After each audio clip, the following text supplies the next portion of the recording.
these are 7 orders of magnitude, right? They're just so much softer than steel and the material polymer. So they're very soft. So elasticity is very important. I'll show you some evidence. I'll give you some evidence. Elasticity is key. Okay, why stochastic? Okay. Because stochastic effects are critical in molecular thermal biomechanics. First of all, experiments have demonstrated that binding and unbinding of single molecules are stochastic events, right? Evans and Veitch's famous paper have established these molecular binds the biggest stochastic. They don't obey any continuum laws. Okay. A pair of ligand receptor bond will spontaneously rupture in finite lifetime. Second of all, it's very interesting, this is philosophically, biological systems create order and stability out of disorder randomness in molecular level. So the molecular level is all random. The thermal fluctuation, the fluctuation dominates the molecular scale. But yet, biology was able to create order and stability. To me, that's very interesting in that sense. Okay, for example, the cooperative behavior of multiple bonds results in one-term stability of tissue, even though the binding and unbinding individual bonds are random. Also, think of molecular motors, like think of muscle. Right? In muscles, the motors binding and unbinding also in a totally random fashion. Stochastic is dominant, fluctuation dominant. But yet we can do work. Right?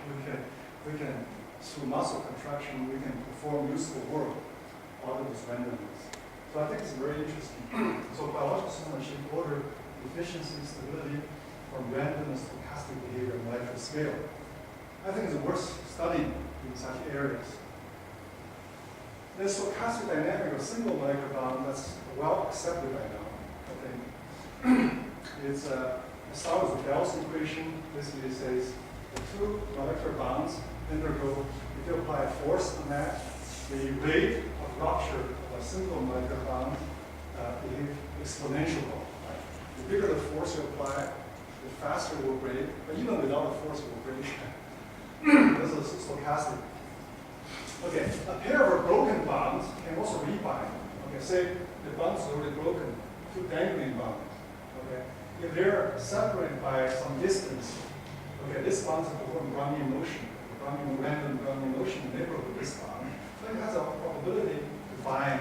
So that rebinding rate is determined by the separation. Okay, how far apart these 2 dangling bonds from each other? These are fairly well accepted by the community. The bond is also well known. The bond cluster, multiple bonds, can behave qualitatively different from single bond. Okay. For example, if you have a cluster bonds, okay, subject to force, this problem can be solved from stochastic of the multi-body stochastics. Okay. If this is a rupture rate, rebinding rate. You know these 2 rates. You can calculate lifetime through this formula. Okay. Basically, essentially, it says the lifetime, the stability of the cluster, of the bond cluster, increase exponentially with respect to the cluster size. Okay. The larger the cluster, the more stable this group becomes. It's a population, basically population dynamics. So this is pretty well known. So here this shows how the long-term stability emerges out of randomness. All right. So suppose I have a given number of bonds. So I do a simulation. Okay, So I increase load. So in this case, we have 40 bonds, and so each bond has 10 kPa stiffness and so some parameters. If I apply a stress, so the force per unit area or apply stress 0.156, you can see that the number of close bonds fluctuates at some critical moment drops to 0. Okay, so this cluster finite lifetime. Now, if I further decrease this applied stress by a little bit to 1.153, then lifetime increases. Okay, if you further decrease to 1.15, you don't capture any decrease. Okay, it's been shown here. the normalized lifetime as a function of applied force. Okay, so when the force is large, of course, lifetime is short. But then there's a critical moment we call strength. When you reach a strength limit, in this region it's unstable, but when you approach the strength limit, a slight decrease of force results in a huge gain in lifetime. And when you approach this barrier, all of a sudden you acquire stability. Okay, because it means lifetime is huge. Okay. So this is one of the interesting aspects of stochastic dynamics. But rebinding is critical, okay, because rebinding represents a burst rate in the group. Rupture means death in the group. Okay, so the property becomes extinct without burst. This is obvious. If you kill the rebinding rate, so the GK is set to 0, then lifetime is always finite. So the population will die very quickly. Okay. So this shows elasticity is very important. Okay, so this is the original dynamics, stochastic dynamics of a group. Shows the lifetime increasing exponentially as a function of cluster size. Okay. Now let me pose the question, what if the body is elastic, the soft body?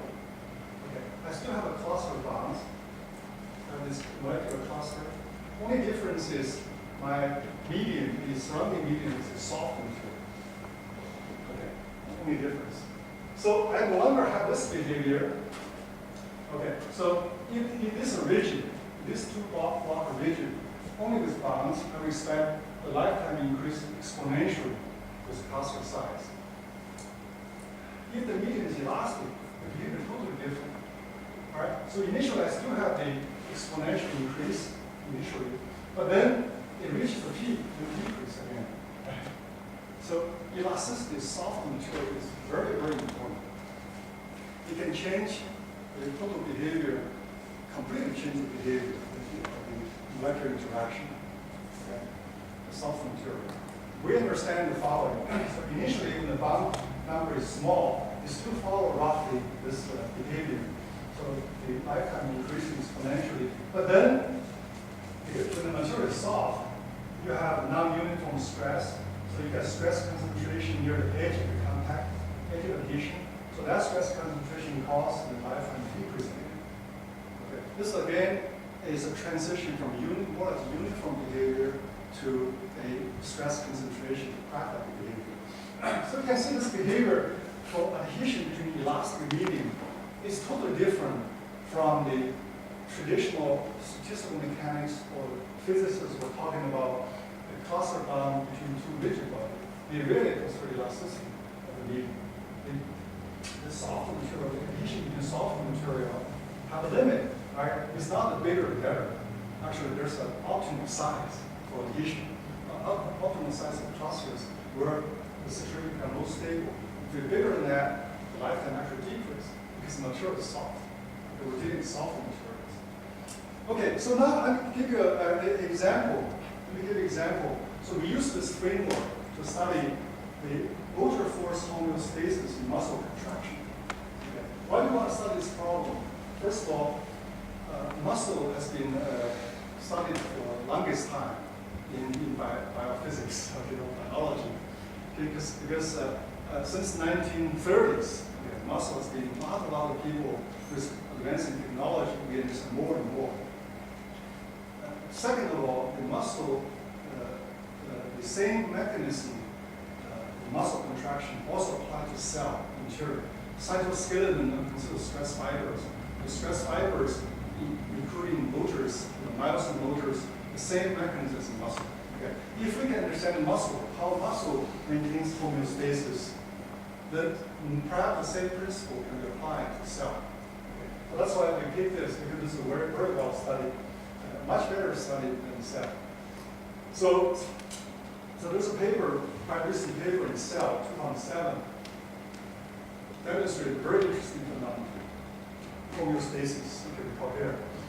So previously it was regarded that when you have a muscle cell, you increase the load on the muscle. Previously it was thinking of perhaps when they increase the load, each motor will work twice as hard. If you double the load, okay, for example, you have all these myosin motors, right, which put in the fiber. You double the load, each motor will work twice as hard. It's not true. So this experiment shows it's not the muscle. Each muscle, the force always maintains 6 kN. It doesn't change. It's a number of motors that's changed. If you double the load on the muscle cell, the number of working motors doubles. But each motor always maintains same force. So they call this, it's being referred to as motor force homeostasis. Okay. So as here shows. Okay. So this group have used this advanced techniques. They can actually, under a microscope, identify how many motors are actually engaged. Okay. So they measure number of motors, number of attached motors. So as you increase filament load, the number of motors increase linearly with filament load. Okay. So that means each motor is off. So all the motor force here, each motor is maintaining 6 kN. Okay. And this has a much wider relationship to cell mechanics. Okay. The mechanics, there's many evidence, increasing evidence that cell does the same thing, similar thing. The mechanical homeostasis of cell. For example, Brown were among the first group of people who coined the term tension homeostasis. So their paper was 1998. So they've done an experiment. They increase external loading on the cell. Okay, they pull the cell. So external loading, you find increasing external loading leads to reduction in contraction. So when you increase loading, the muscle would decrease contraction to balance, compensate. When you decrease external load, it needs to be increased contraction. So cell always want to maintain a constant force. Okay. With the external force, you put the external force, and the muscle contraction will decrease. Also, the more recent paper by Tahir Saeed from UIUC have shown embryonic axon, this is neurons. The neurons maintain a rest tension of 1 nanometer. Okay. So that force is very critical for the function of the neuron. And there are also studies, so it's focal adhesion. This focal adhesion maintains local constant stress of about 5.5 kilopascal. All these are numbers, like magic numbers. Just point out one fact. Cell has the target. Okay. Cell with targets and values. You change that once reverse, once to recover. Cell has an elasticity of all these target values. They don't want zero stress. They want pre-stress within the cell interior to be some set targets. First question, how does cell achieve that? Okay, how does cell maintain tension homeostasis? What are those motors? Okay, so now let me just use muscle as an example. Right? The muscle is again a hierarchical structured material, but the most fundamental unit is so-called sarcomere. The sarcomere consists of 2 fibers. Okay. This actin fiber is a thin fiber. The myosin is a thick fiber. The myosin, and these myosin are basically motor bundles. So each of the motors here attach to the actin. Okay. So this motor swing their head and cause contraction. Okay. They swing. So this is very well established both experimentally and theoretically. The sarcomere here you can see from experiments. Okay, experiments. So this is the so-called A band. A band is overlapping region. This is so-called A band. You have the motor molecules attached to the actin here. Attached. So these are the sort of thick filaments. The actin filaments are here. So that corresponds to these lines. Right? So most importantly, is individual motors randomly attach and detach from actin. This is just random. Okay? There's no physical laws govern how this motor binds or unbinds. It's totally random, chaotic. But somehow the cooperative behavior of multiple motors emerge out of randomness. Okay? There's also efficient muscle performance. There's this conversion of energy from randomness. This is very interesting about how biology works. The number of motors working proportional to force, while each motor is operating at an optimal load of 6 kN, irrespective of filament load. Okay. So obviously this is very puzzling, but extremely interesting. Okay. So the sliding filament model means these filaments are sliding past each other. with Mouser motors, this working stroke and monitor that. Okay, so motor converts ATP chemical energy into stored elastic energy, causing these motors to change configuration, conformation, and causes to swing. And how this works is basically used on the so-called name-tailor scheme. Okay. So here's a thin filament acting. That's a motor. Okay. So initially, the motor carried ATP. This ATP approaches the binding side of the actin randomly. Okay, this is the motor here approach this Brownian motion. We approach this actin randomly through Brownian motion, and somehow when this approach the binding side, ATP is hydrolyzed. Okay, hydrolysis product PI and ADP, and once it's hydrolyzed, then this motor starts binding on the actin. Okay, and the third step is the PI is released, followed immediately by the working stroke. Okay, so after it binds, so the PI is released, immediately this configuration change. Okay, this configuration change to this. This is a work stroke. Then after some time, the ADP is also released. Okay, once ADP is released, at the end of the working stroke, the motor secures ATP. Once ADP is released, it requires an ATP and immediately detach. Once ATP is right here, this motor detaches. Okay. Then perform Brownian motion again, same cycle. It goes like this. Okay. This molecular mechanism is well accepted. Okay. But recent study, 2006, shows the motor binding between the molecular motor and actin are so-called catch bonds. Catch bonds at 6 piconewton. So you can see the significance of piconewton. 6 piconewton is already shown here. Okay. Before that paper identified all the motors working at this load. Okay. So this is the bound lifetime as a function of applied load to a single molecular bond between the motor and the actin. At a very small load, it's unstable. Okay, this motor binding, so it's unstable. But around 6 piconewton, the lifetime becomes longest. Okay, it's most stable. At large load, it's become unstable again. So this is called catch bond. That means without force, it's unstable. We need some force, some pulling force to stabilize the motor clutch to the actin. Okay, they become more stable. And so far, there's many models. There's multiple models to explain that. Okay, so, but it's not. There's no consensus how this catch bond works. Okay, there's multiple physics model. This is an intense area of study. What is the origin of catch bond? This is the difference between black dots and white dots. Yeah, this the I think it's different. There's different motors. So one of them is myosin 4. The other one is that vertical asymptote. Is that the yeah. That one is I forgot what I heard is the other one. You're talking about this one. yeah. Yeah. But anyway, so this I think is some modeling. They're also proposing some modeling to explain that. But different people propose different model. Most important is experimental results. Okay, showing in the Bell's model, exponential law, you expect this, right? The bigger the force, it goes like this, just more monotonous.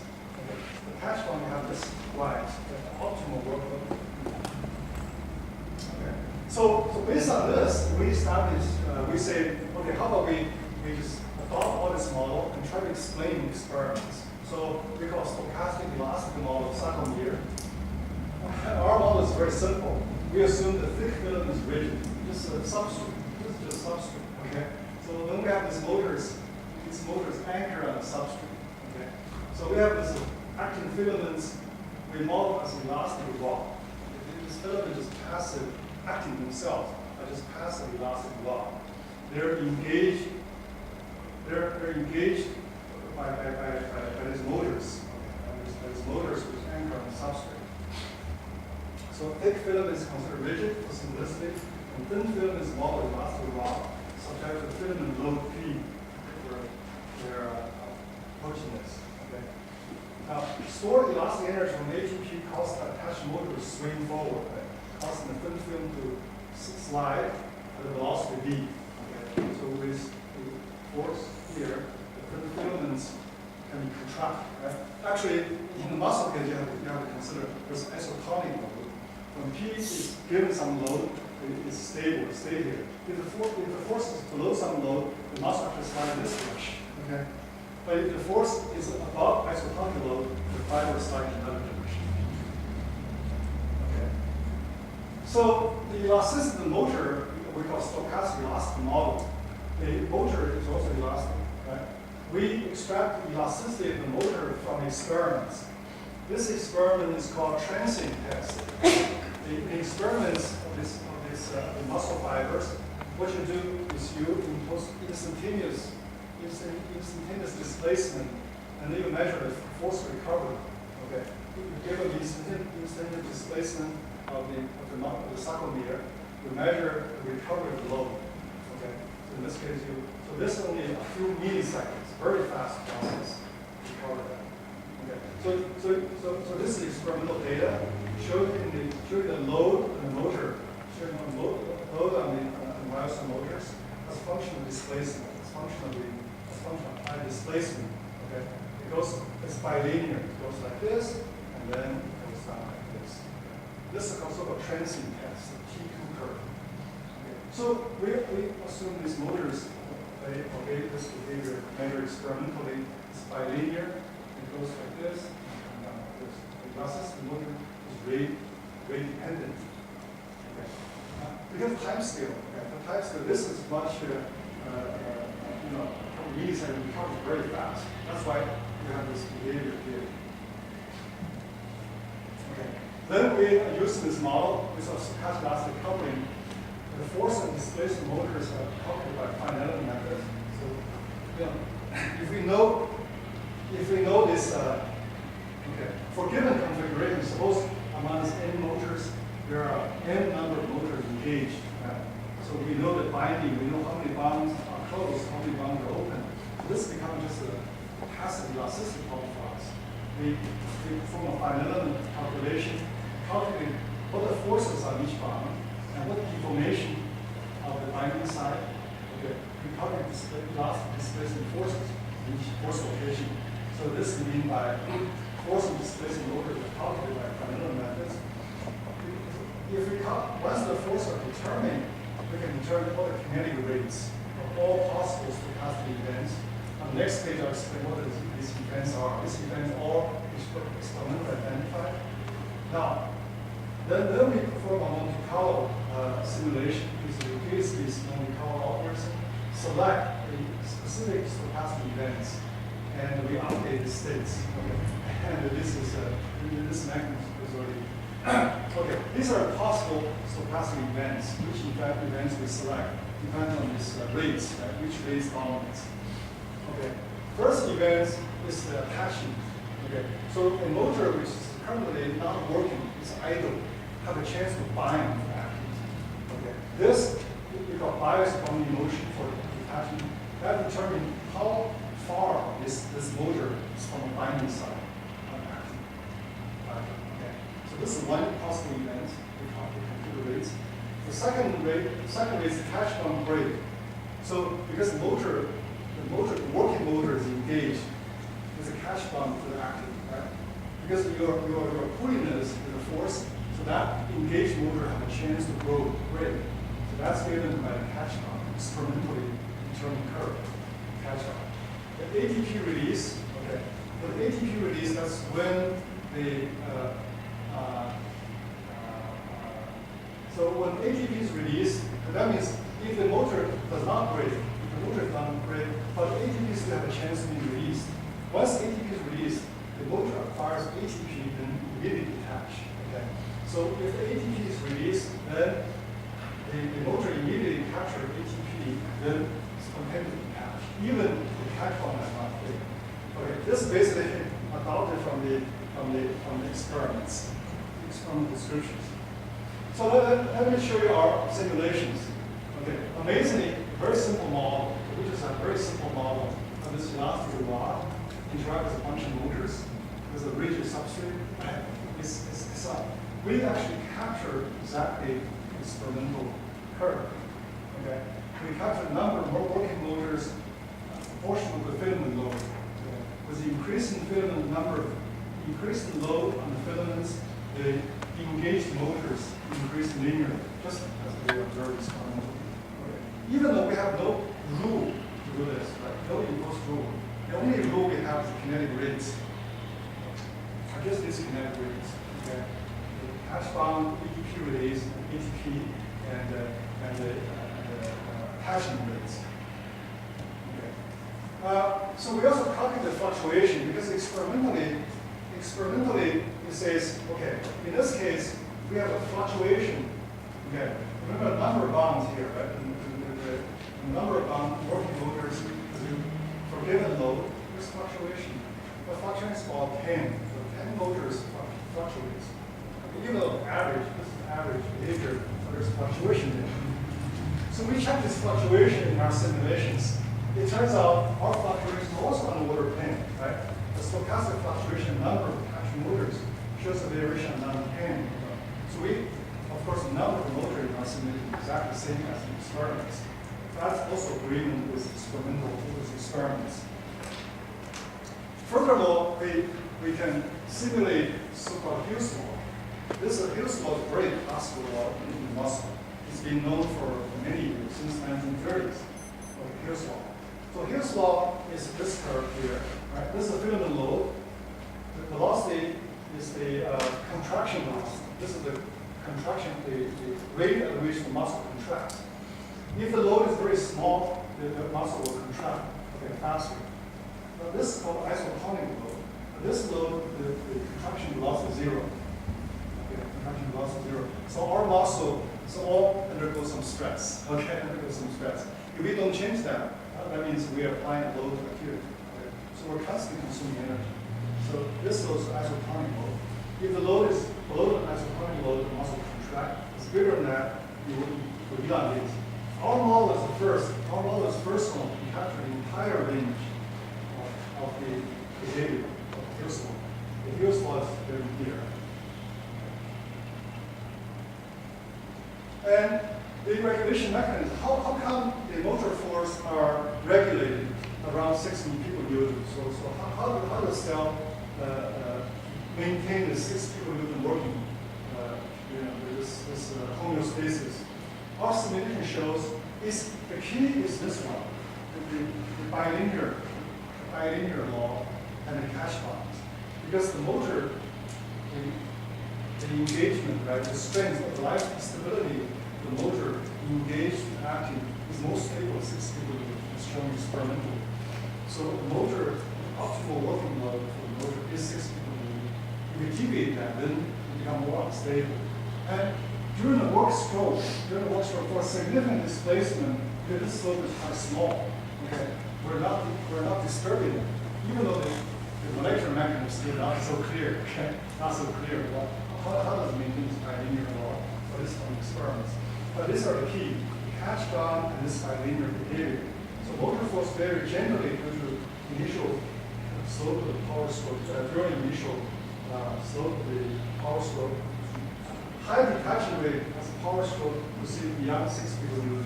So here's catch bound breaking rate. Once you go beyond the 6 kN power stroke, the breaking rate increases. Okay, so you become unstable. And number of working motor increases proportional to the filament with velocity. So I like to just because I just to say in view of time, I want to say the stochastic. In this case, it means motor binding on binding to active. Okay, this is totally a random process. Only thing governs probability. There's no rule applied. Just probability. The rates